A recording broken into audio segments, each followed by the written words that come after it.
it over to David and Ava to thank our staff. Behind the scenes work. It looks so simple, so minimal, so beautiful, but really a lot of work has gone into it. So my thanks to Craig Alvin, our installation manager, Justin Griswold, our collection manager, Chad Seelig, who is our grant assistant, and Donna Carpenter, who isn't here right now, so and our students. So a lot of people have gone into making this, it all disappear. All their hands have disappeared. Getting some water for you. Get the exhibition up. Getting what? And just to mention, February 22nd, please return. We have an exhibition opening, all video by Aija-Liisa Achila, Art Finland, free screen projection, that's February 22nd, and a performance of David and some of his colleagues in the area on March 2nd. So there's information or flyers here for you to pick up and up there too. So, and thank you. Thank you both. Thank you, Loretta. Well, David, thank you very much for coming, for being here, and for putting in 9 months of work into 3 months of reality. And that includes Thanksgiving, Christmas, and New Year's, which is a huge chunk, you know, if you think about how much time you have to recover from. I wouldn't know anything about that recovery. Purer than the driven snow. Well, I'd just like to start and thank you, Ava, and Loretta, for inviting me here to have this wonderful opportunity to do this show, work with the collection, and work with the wonderful staff here. Loretta did not exaggerate at all that the staff here is amazing, committed, passionate, intelligent. Everybody knows their job and is willing to move out into any other area, anything that needs to get done. 12-hour days, 15-hour days, it's pretty remarkable. So thank you very much for the opportunity. That's my first thing. So with the series of Dialogue with the Collection, we ask an artist to basically look at our collection, and it's a process that is, I think, interesting for the artists and interesting for us too, because we are very familiar what's in our holdings, but pulling this out that we would do is done completely different if it is done by an artist with a particular point of view and a particular passion or thematic interest. And I think that was the case for you in terms of water. Yeah, it was great opportunity to look at a museum's collection. There are so many beautiful works in this collection. There's also 2,600, or I've seen that number, and I've seen 3,000. Somewhere there's a lot of pieces in the collection. So trying to really look at a collection of that many works is not easy. Certainly a challenge. But so what I did is I had 3 months, and the first month was sort of letting things vaporously form and then fundraise so that I could do what I wanted to do, and that was pretty successful. And the second month was to really concentrate and focus on the works that I wanted to make and start to familiarize myself with the collection. And then month 3, which started 28 days ago or so, the 2nd or 3rd of January, was to fabricate everything. So everything that I built in here was built in the last month, which is pretty intense. That's a sand cast aluminum section of the Ganges River. Yeah, let's just start talking about that. Well, can we jump into it? Or well, let me go with your idea about the collection, because just how the collection worked for me is I went right for Richard Serra for some reason. I love Richard Serra, but there was a piece in Loretta's office that when we had our meetings, I was just, I love this piece, I love this piece, I love this piece. So then I started looking at Richard Serra's. Then I was thinking, okay, it's going to be all Richard Serra's and me. That'll be a very interesting dialogue. I've got work that doesn't relate some ways formally, but does relate thematically or conceptually. And using Sarah's work to help me refine my own ideas, because I had a lot of ideas going, and if I was just all over the place, then the show would look that way. So I used his work to help me refine, focus, reduce, come to the essence of it, to the fundament, the essential components. And then I come in one day and I say, okay, I'm thinking Richard Serra, and I heard, actually I said it on the phone, I heard a fairly long silence. I knew that we were going to have a conversation about that. I come in and say, I'm still thinking about Richard Serra. I'm not married to it, but I'm pretty close to married to it. We're engaged. And she said, that's a great idea. Why don't you just come back? And she had been plotting, and she had some pieces out there. And she, why don't you just take a look at this and that? And then it completely changed, and it opened up that I was going to look at the collection in a completely different way. And that was really, really exciting.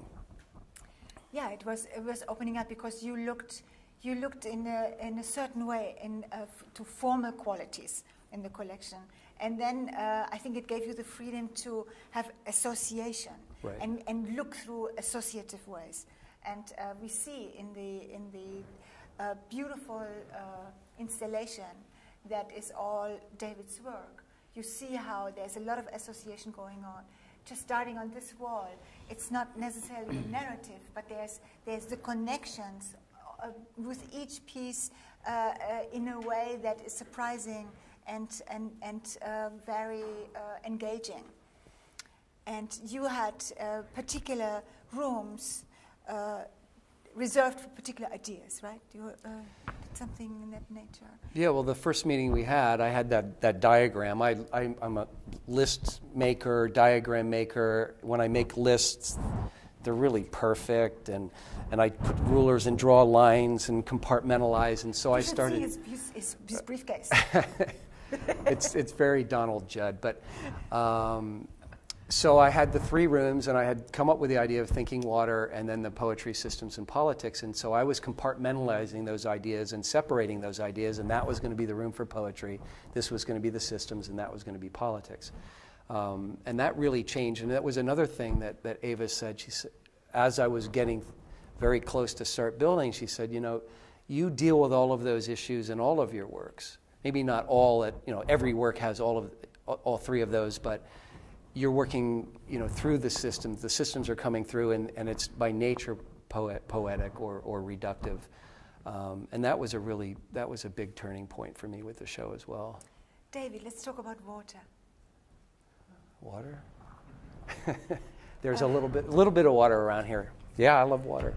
So I would say that water is such an incredible metaphor, even in some ways for all of your work, because you're trying to find the essence of things, and I cannot imagine a better element than water, because it is an elusive and a very concrete substance, and water is the most elemental substance that we have, and there's a lot of politics and systems when you think about geological systems and water, and political systems and water. So water is really standing in for all kinds of thoughts that you're having. Well, I don't really know how it all started. I was living in the desert, and there was not much water. And then there were the monsoons, so there was a lot of water. And then I moved to Holyoke, and my studio was in a factory right on the canal. And I'm very much in relationship to my environment when I'm working. I mean, it has a big impact on me, and it becomes a formal impact. So having the canal, so I was finding that it was intuitively coming into my work, but then when I was on the canal, it became very very conscious and obvious. So you were dealing with that in systems really from very early on, and particularly when I'm looking at this piece behind me called Mississippi, that brings a lot of your interests together in one place with the mapping. And please tell the audience what these lines are. Okay, well, this is. I was a finalist for a competition in Jackson, Mississippi a couple of years ago, about 2 years ago. And when I went down there, I wanted to find something that was essential to the area, and I chose the Mississippi River, although it was about 50 miles away. So I got a sponsor and rented a helicopter and went out to the Mississippi River and photographed it in about maybe 20 or 30 mile section of the river, although we had to fly we had to fly the 40 or 50 miles to get there, so we were flying a lot to get there. But anyway, so what I was really interested in was how the shape of the river, and then I looked at the border between Mississippi and Louisiana, and which 195 years ago had been defined by the location of the river. But the river, about 50% of the river had moved through Army Corps of Engineer and natural erosion and just the natural evolution and expansion and change of a river. So I took satellite Google images and stitched together 72 screenshots from Google and made a very high-res map of the river, and then I had somebody draw every inch and every line and every curve, and then draw the border, and then draw the agricultural blocks around it. And so each of these rectangles, which are defined by these L shapes, are that river section. So you have the river, you have the border, and then you have the agricultural blocks around it. And then I basically just stamped it in horizontals, verticals, and diagonals. So the sculpture was going to be this 150-foot or 300-foot long laser cut of the river and then the border. So it was just the juxtaposition of how that had changed. So that is one form of looking at this river. And when you talk about the border and the river, so the river is changing. The border is not, but then there's also issues about, what is Louisiana, what is Missouri, Mississippi, and rivers and borders have long been part of political systems and causes for struggle and for conflict. Mm-hmm. And I think you make this very clear also in this other piece in the other room, where you see a red laser cut piece that's just like a little string, and that is the border of Louisiana and Mississippi, right? So I think that is it is one of the problems, is that the river describes border, but the river also means resources. And then you have a whole other issue when you think about rivers and the lack thereof, and it's increasingly politicized. And you have here, there are so many ways of having this conversation. We think about pollution when you think about river. And then we have the river Ganges that is over here on the side. It's a cast aluminum piece, 6 miles, right, of the Ganges River from Patna, 6 miles down. Please tell us why you took this particular river and how you make this piece. Well, after this piece, or actually after the whole series, and this was, I think, number 40 or 50 in this series. Took me 40 times to get it right, in a way, but I was very interested in the topography of it, and the mapping and how these things, just the fluidity of it and the lines of it and the beauty of it, and then the political elements and the structural and the systematic or systemic components of it. But then I started to think that when we see water, we look at the surface, we float on the surface, we swim on the surface, we boat on it, we fish on it, we throw our stuff in it, and it just magically goes away, out of sight, out of mind.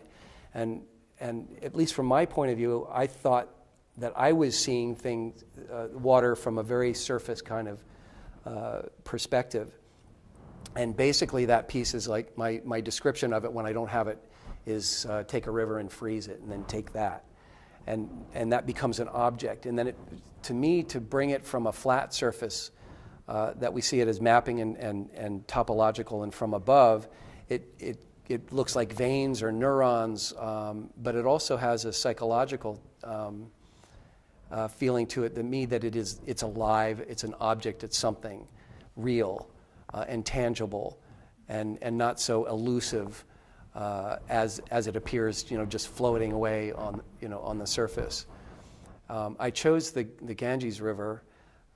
It's one of the 4 large rivers on the planet that are drying up rapidly, and there are 500 million people that depend on that river, and the Himalayas are, the snows are melting, and we don't know what's going to happen in the next 5 or 10 or 20 or 30 years. So that was the reason that I chose that. Also because of the interesting stories that come along with that river. I mean, just the history of India and the Ganges, and also Patna is one of the oldest cities in the world that has a recorded history, and I like that part about it. So that river represented to me how we are affected by water, how we live on water. It's one of the most polluted rivers. There's dead bodies floating, both human and animal. There's toxicity. You know, it's ridiculous the amount of toxicity. But people bathe in it, and they live in it, and they don't die from it, which is a scientific mystery. So that it seemed so charged. It was the river to go to. You also, I mean, it's a very interesting piece because you are focusing on water, but you also focusing a lot of reflection. When I see the piece with the video projection, it is very much. It's important to see the reflection, and you have various other pieces in the exhibition that has to do with reflection. And I think not only on the surface, but also with the other meaning of the word, meaning reflecting and reflection. And I think that is just as telling for your work as the idea of water is. Mm-hmm. There are a lot of aspects in your work that you think really deeply about, and you're trying to express that in your work. And then you're trying to express these thoughts in the most, in a minimalist way almost, by trying to reduce ideas to a minimum, or to the most essential part of the idea. So there's a whole notion of essence in your work, and I think in that room over there, it really brings this in a new light. This one piece with essence edged in various ways. Mm-hmm. You try to put this in there in a very subtle way. The word essence is 7 times on a reflective surface, and each depth of the etching is different. Mm-hmm. Yeah, the whole idea of essence, well, I've been reading a little bit. I'm not a philosopher, but I've been reading about the phenomenologists, specifically Merleau-Ponty, and that's a word, that's a concept that crops up. They seem to reduce a lot of things to the word essence, or to the essence of that, the essence of consciousness, or what have you. And all of this actually it was my own discovery. I actually just want to make a little bit of an aside. When I'm making work, and as I make work and put it out here, I'm much more interested in the process and in asking questions. I don't really want to, I'm not trying to form answers. I think the moment that we try to form an answer, we box ourselves in, and then we're kind of stuck until we break out of that box or that containment. So the idea of essence to me, so this room is brand new. I mean, it's all new work for me in a way, using the word essence, using the mirror, using the materials in a way with the laser cutting. There's a lot of laser cutting in there, actually. Is a very new language for me. But so when I was thinking that this was the political room, my self-questioning was, well, what is politics? And there's somebody who has said that politics is, who owns what, when, and why, and how. And that's, sort of an ownership, resource-oriented way of thinking about politics. But as I was thinking of politics, I was thinking of personal politics. And keep reducing it down to asking questions. Why do we make certain decisions? And that's a big component of politics, is making decisions, asking why you making decisions, having problems and making decisions. And that we have these on an individual basis. So why this, why that? So it came down to just reducing it to the word why, which is basic, that's physics, philosophy 101, but I could have gotten clever and pulled some statement out and to refer, but I just felt like, this is it. It's a very simple thing. Ask the question why, put it in the context of essence. So if you ask a question why, then the nuance of it is trying to find the nuance of that discovery process. And then over on the other wall, there's the list of emotions, because I felt that I usually try to ask these things from my own point of view, and if it responds, if anybody else responds to it's great, then I am tying into something that maybe is a little bit more beyond my own self, maybe archetypal, maybe not, but that every question that I would personally ask, I had to frame within the context of an emotional or psychological state, and that was very strongly feeding into it. To get into the formal aspect of that piece over there, it was the test to do the one etching on the mirror, and we did it at 1,000 DPI, 100% and the laser, 40% in some other figure, I can't remember what it was, and then we did it, so 1 pass, 2 passes, 3 passes, 4 passes over here. So this is 1,000th inch, 2,000th, 3,000th, and 4,000th inch deep. So it's very subtle. So you look at it and you go, oh, well, there's 5 of them. They're clearly all the same, but they're not the same. So it's that level of nuance that I feel if I look at life, if I look at things, then I'm going to see something a little bit differently. I find it so fascinating in your work that you have on one point, you are a minimalist, so you are reducing things to very basic forms. So there is, you see in this exhibition a lot of Euclidean shapes and lines and very triangles and so on. And then you have this whole other part to it, which is nature. You see this organic piece. You see the stingray. You see all of a sudden this row of emotions, and I think that brings a certain tension into this exhibition, and a certain, I want to call it juiciness, but interest in it. The tensioness might be the best word. Okay, I'll keep it like that. All right. So you have this organic, this irrational, versus the completely rational and almost mathematical. Right. I find that really interesting in your work. Are you struggling with these designs? That's funny. I was just going to say that's my struggle. So yes, I guess I'm struggling. This is a reflection of my own personal, intellectual, psychological, spiritual, whatever, all of the components of my own struggle of being a human. I've been brought up in this culture. We live in a Euclidean world, or a constructed Euclidean world, which doesn't really exist very, very much in the natural world. Euclid is in mineral specimens and a few other places, but mostly it's a world of fractals. And so we've created this kind of geometry because it's very efficient and we can construct things. But then we have to be being affected by right angles. Even here there's right angles.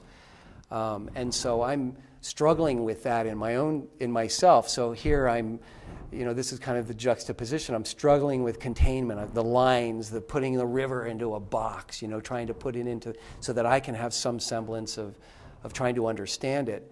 And at the same time, I'm trying to break free of the box. I mean, here it's not four-sided, it's two-sided, so that's giving me some freedom out. But then it's, again, confined by a little line, and then the line of this. That's the first thing that I've really constructed that just completely break out, which is really exciting for me. Let's see where that leads you in the future. Yeah, that'll be interesting.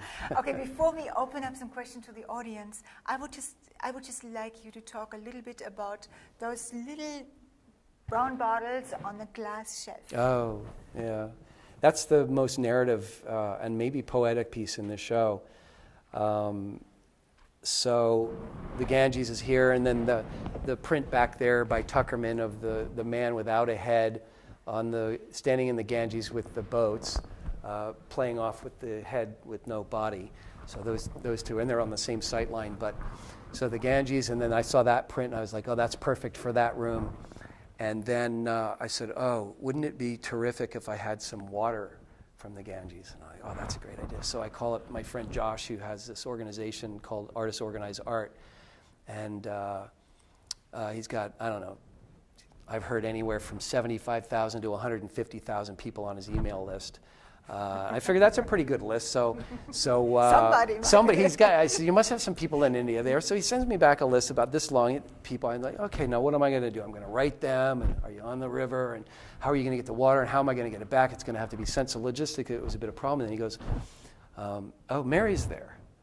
And I said, oh, that's right, Mary's there. So I fire off an email to Mary, and she's just leaving India. And she says, well, I just left India, or I'm just leaving India, and I'm on my way to Kathmandu, and I'm not really going to be back, but maybe I could get some water for some other places. I'm like, oh, yeah, that's cool. Anything you could do to help would be fantastic. Thank you so much. And about 2 weeks ago, she's part of the group Switch, where we do these performances, this experimental performance work. March 2nd, by the way. March 2nd. And she shows up 2 weeks ago at lab, and she gives me a big hug, and she has this bag and opens it up, and I'm like, oh my God, there's 3 bottles of water in there. There's the Ganges, there's water from Thailand, this river there, and then Bali. And so she actually brought, and the story of her getting it was just amazing, because I called her about a week ago, and she told me the story, and she was in Kathmandu, and she wasn't going to be back in India. She wasn't going to be on the Ganges, but she was going to be in Delhi, and she had somebody's number, and she called them and or wrote them an email and said, could you get some water? And he said, well, I'm going to be in Delhi, so I can meet for 4 hours as I'm busing in and flying out. And she's doing the same thing, coming in with her daughter. Then she gets a cab, and it takes her 2 hours to find this guy. So just what an amazing story. Gets the water, and looking for bottles. I haven't even heard that story yet, where the bottles came from. And these little plastic bottles with a lid, you unscrew the lid, and then there's another plastic insert that goes in so that, like a double seal. Now, where the heck did she find those in Delhi in a 2-hour period or whatever? And then she has to smuggle them into the U.S. I probably shouldn't say her name. Her name is Josephine. And then she shows up with these bottles. I'm like, that's amazing. Talk about systems, right? Yeah, that's a great system right there. What System of communication and the Yeah. internet and everything. So I get the 4 bottles, which are, I have thousands of bottles in my collection. I have medical specimen jars and all kinds of things. I go hunting through the other day, like literally about 4 days ago, and found these 4 bottles, and then laser etched the name of the 3 bodies of water that she had been to, and then the Connecticut River, which has no water in it and no story, and then so you can try to figure that one out. What if? No, never mind. Yeah, what if Rogo's Fukushima? We have no river. That's just one of the ideas, but boy, it got dark real fast. And then just put the stories on there. So that has a lot of pleasure for me, a lot of excitement, a lot of intrigue, and also, lastly, the whole connection, the idea that Loretta and I were talking about just a little while ago, that artists don't work in a vacuum. It's not about me and my work. It's about I do my thing. Curators do their thing. You were able to articulate in this in a way that I can't articulate. You could focus and analyze what I'm doing and put it in one page, which I wouldn't be able to do that. The director has, doing what you're doing. Everybody's doing everything. It's a whole collaborative effort, and I find that having Mary, having brought this water and these stories is just another component, and then the 10 shops that we're fabricating. All of this work, I couldn't possibly do this by myself. So there were 10 different fabricators working on this show. It's just this big organization structure, working on so many different levels. So, yeah. So this opens up the conversation to you all here from the Connecticut Valley, and you might want to, in your imagination, fill up that bottle of Connecticut water with your own ideas and with your own thoughts about the river. Any questions?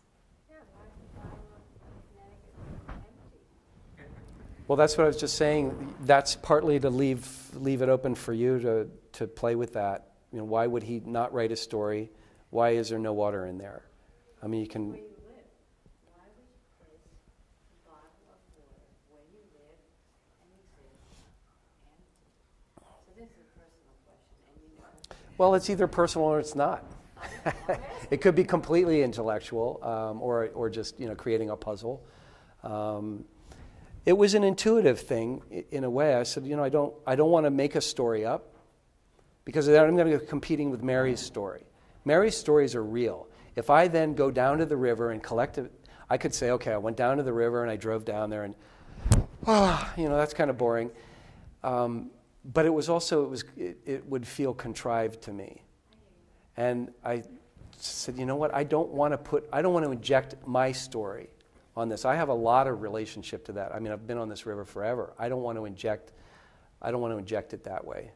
But then, Maybe the story that you have isn't anything that comes to your heart. It's not. It doesn't feel connected to you in the same way. I mean, that's what I'm asking. yeah, no, I would not. I definitely would not say that. I definitely have a strong connection to the river, you know, exemplified by doing the piece on the bridge. Thank you. Thank you. Anybody else? Hi, Tom. Hi, Svetlana.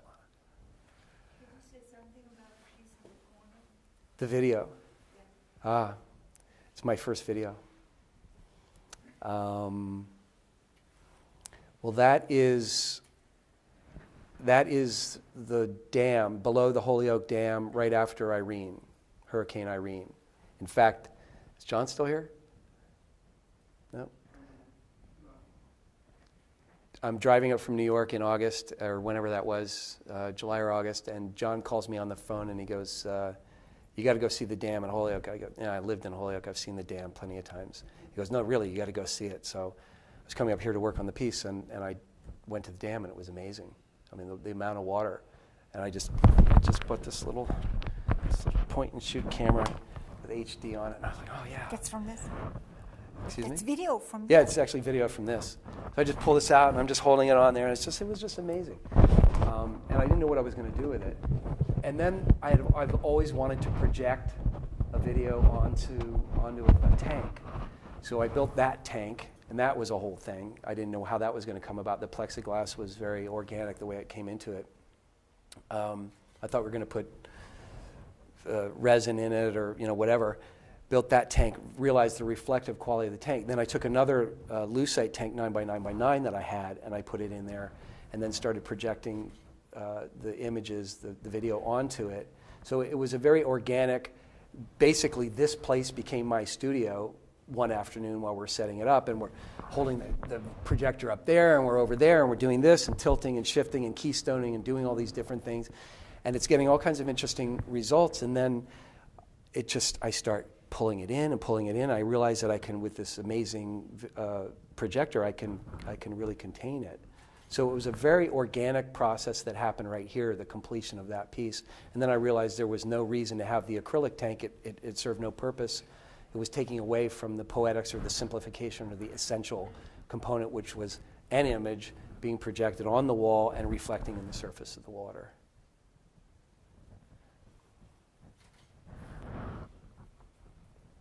Anybody else? Well, Great. in this case, I would like to thank you very much for coming. Be aware of the next event that is connected to this exhibition on March 2nd, Walking Water.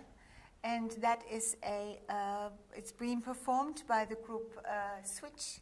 And be surprised. It's going to be an interesting Fluxus piece. Yeah. Great. Thank you for coming. Thanks for coming. Very much.